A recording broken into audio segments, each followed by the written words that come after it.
Nyakalondo mar Egesa komakore gi riwruoge mopogore opogore e sekta mar pur ne oromo gi jopur mawuok e gwenge mag Gusii ewi yore manyasani mag bero sekta mar pur ahinya te gwenge mitime pur.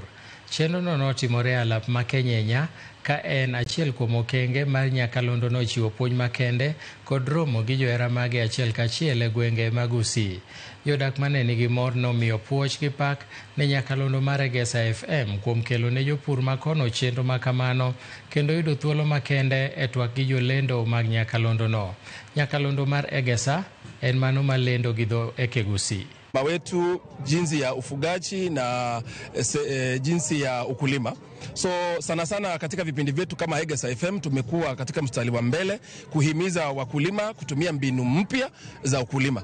Ndio maana tumekuja hapa na wataalamu from very different parts of the country ili kuwahamasisha na kuwaelimisha kuhusu njia mpya za ukulima na ufugaji. Leo tumefurahi sana kushirikiana na Egesa FM kufika hapa Kenyenya, na tumefurahi sana kwa sababu wakulima wamejitokeza kwa wingi, wamefunzwa, na pia sisi tumewafunza njia rahisi ya kununua credit wakati wako pale shambani, wananunua airtime kwa njia ya rahisi sana. Wakulima wetu wamefurahia kwa sababu wameweza kupata teknolojia ya kisasa, jinsi ya kufanya ukulima biashara, si ukulima hasara.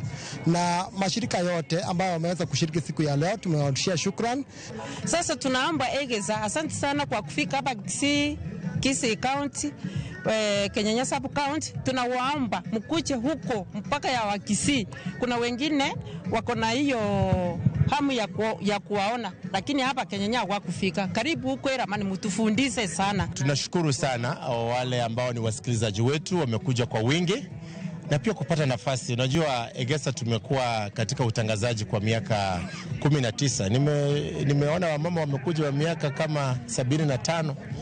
Kuna wenye wamekuja wakitafuta, wanasema nataka kuonana na fulani na fulani kwa sababu wanatusikiza, lakini hawacha haituona.